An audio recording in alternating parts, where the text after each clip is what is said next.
Seja bem-vindo a mais um estudo 1189. Estamos aqui comprometidos em estudar, ler e refletir de forma breve sobre os 1189 capítulos da Palavra do Senhor. Se você nunca leu a Bíblia ou se já a leu, existe uma oportunidade dupla de ler a Palavra do Senhor junto conosco, de forma simples, fácil. Coloca aí para tocar, ouve, para, reflete, reouve. E se você já ouviu, ouça novamente. Se já leu, ouça a palavra novamente. Eu tenho certeza que o Senhor vai te relembrar a respeito daquilo que Ele quer te instruir, assim como tem feito comigo. Já li a Bíblia toda, agora estou lendo junto com vocês e ao mesmo tempo que estou lendo com vocês, aqui ainda tenho o meu devocional, meu momento de intimidade com o Senhor, onde eu estudo versículo a versículo. Então, que esse momento, sim, cumpra ele, viva ele, mas tenha também seu momento só você e Deus, para que o Espírito Santo te revele aquilo que está no coração dele em relação a você, aquilo que está no coração de Deus em relação a você. Hoje, capítulo 3 de Gálatas, capítulo 3 do livro de Gálatas. Já estudamos, lemos Mateus, Marcos, Lucas, João, Atos dos Apóstolos, Romanos, 1 Coríntios, 2 Coríntios e agora Gálatas, 9º livro dos 66. E esse livro só tem 6 capítulos. Em breve estaremos encerrando. Estamos na metade agora. Antes de lermos, vamos orar. Pai, mais uma vez estamos aqui diante da Tua Palavra. E não diferente de todas as outras vezes que o Senhor nos ministrou, nós carecemos da instrução que vem do Senhor. Porque só o Teu Espírito para trazer vida através da Tua Palavra.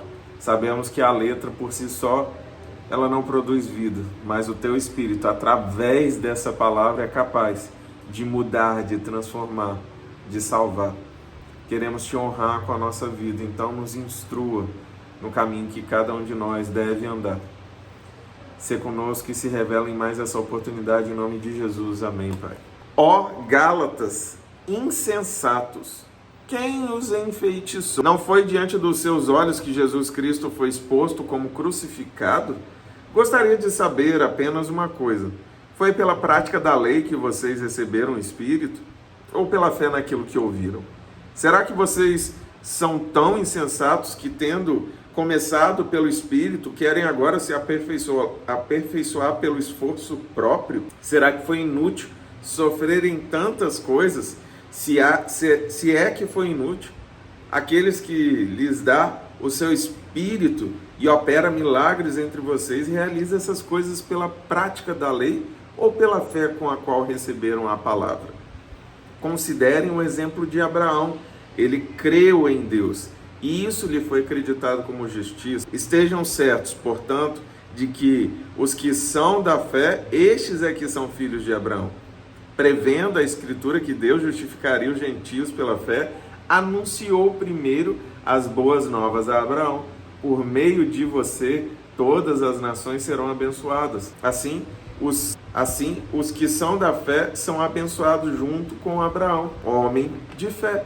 Já os que se apoiam na prática da lei estão debaixo de maldição, pois está escrito: maldito todo aquele que não persiste em praticar todas as coisas escritas no livro da lei.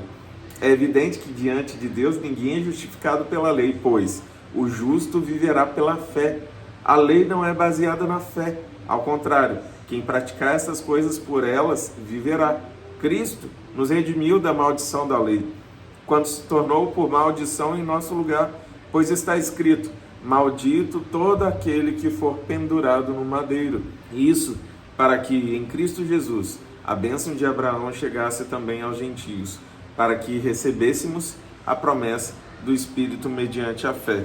E aqui Paulo traça um comparativo entre a lei tão pregada e disseminada no meio dos judeus e a fé no ato de Jesus que foi crucificado para remissão dos nossos pecados, para perdão dos nossos pecados. O ato de Jesus foi o ato deu por encerrado toda a necessidade sacrificial de animais, porque a Bíblia fala que ele foi o Cordeiro Santo puro, morto em nosso lugar. Então ele foi o último e maior sacrifício de todos.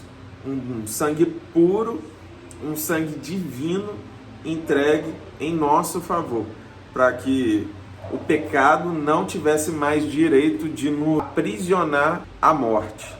Então, por meio do sangue de Jesus, nós temos acesso à vida eterna. Por isso que Jesus é o único caminho, ele é a verdade e ele é a vida. E ninguém vai a Deus se não for por ele. Não existe outro mediador, outra conexão, outra ponte com a eternidade além de Jesus.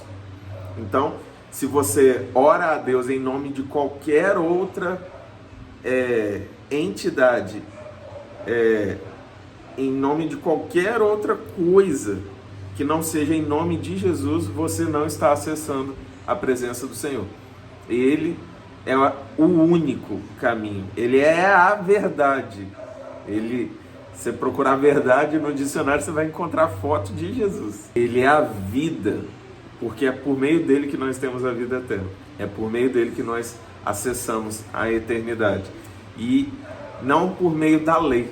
Assim como Abraão, que é conhecido como o pai da fé, foi alcançado pela fé na palavra que ele recebeu do Senhor, nós fomos alcançados pela fé na ação de Deus ao permitir que Jesus fosse crucificado por nós.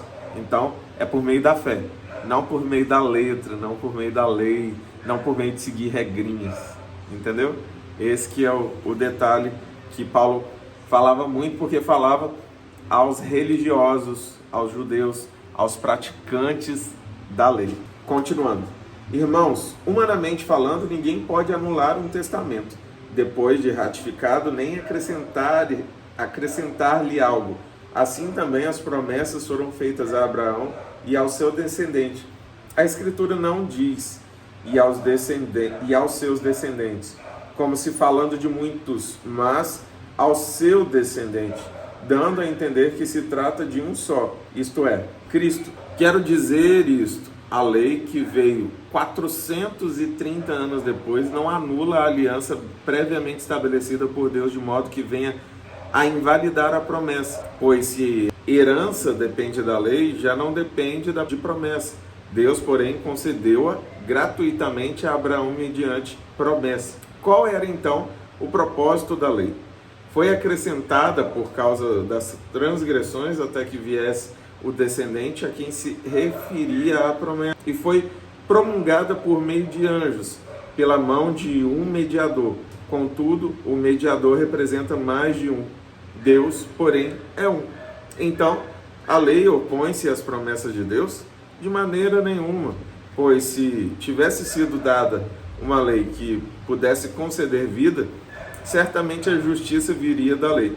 Mas a Escritura encerrou tudo debaixo do pecado, a fim de que a promessa que é pela fé em Cristo Jesus fosse dada aos que creem. Antes que viesse essa fé, estávamos sob a custódia da lei, nela encerrados, até que a fé que haveria de vir fosse revelada.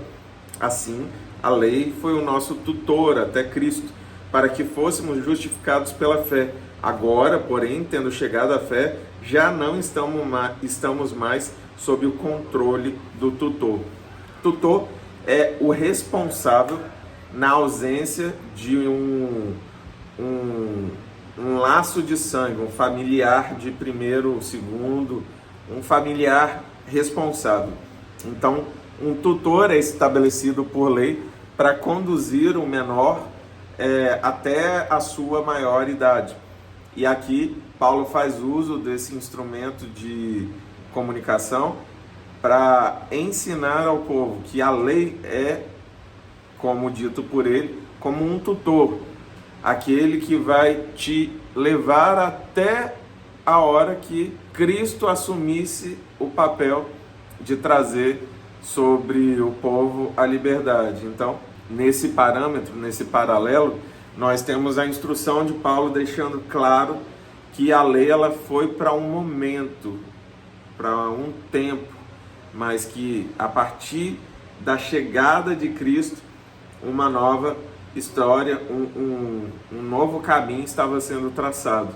E agora, não mais justificados pelos atos, por cumprir regras legais, mas justificados pelo sangue de Jesus. Esta é a principal instrução desse tópico. E por último agora, todos vocês são filhos de Deus mediante a fé em Cristo Jesus, pois os que em Cristo foram batizados de Cristo se revestiram. Não há judeu nem grego, escravo nem livre, homem nem mulher, pois todos são um em Cristo Jesus.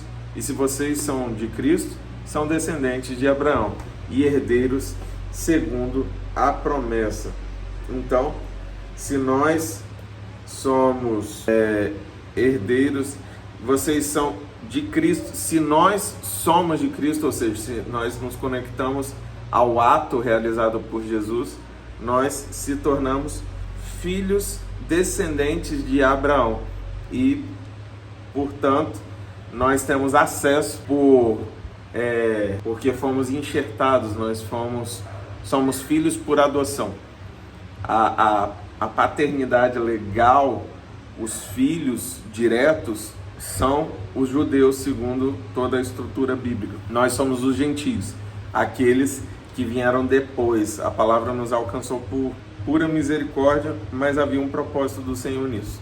Nesse tópico em especial, a gente ainda vai continuar alguns versículos para dentro do capítulo 4, mas encerra aqui essa observação, esse detalhe sobre a nossa paternidade em Cristo, em Deus, através de Cristo, nossa filiação em Deus através de Jesus.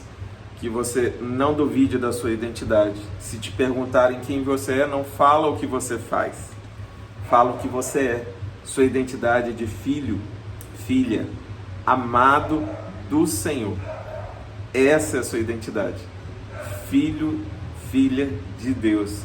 Nunca duvide e nem permita que o inferno coloque essa dúvida, porque plantando dúvida a respeito da sua identidade, você vai passar uma vida sem saber quem você é. E dessa forma o inferno joga com as suas emoções e você fica sempre em busca de algo para preencher o vazio que só a presença de Deus pode preencher. E o que eu desejo para você, para sua casa, para sua família, que Deus te abençoe. Em nome de Jesus.